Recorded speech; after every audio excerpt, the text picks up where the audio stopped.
खुलुमबाय रायजोफोर, आंनि इउटुब चेनेलाव नोंथांमोनखौ बयनिसिमबो आंनि गोसो गोरबोनिफ्राय जासिहरनाय थाबाय।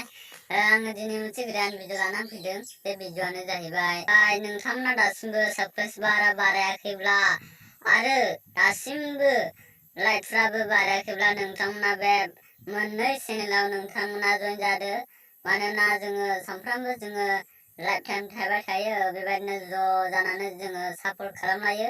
नोंथांमोना बे चेनेलाव जइन जादो आरो बे टेक्न' बर' इउटुब चेनेलावबो नोंथांमोना जइन जादो।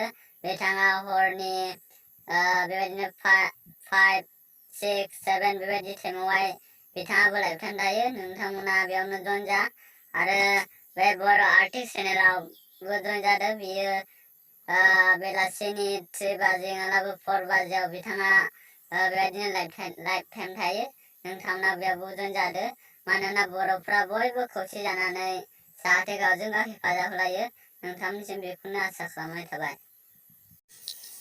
नोंथांमोना आंनि भिडिअखौ नायनानै मोजां मोनदोंब्ला, नोंथांमोना दासो गोदान फैजेनदोंब्ला नोंथांमोना आंनि जे चेनेल नोंथांमोना बेखौ साबस्क्राइब खालामना होदो। मानोना आङो दासो आंनिबो गोदानसोखा चेनेला, नोंथांमोननिसिम बेखौनो रिकुवेस्ट खालामनाय थाबाय।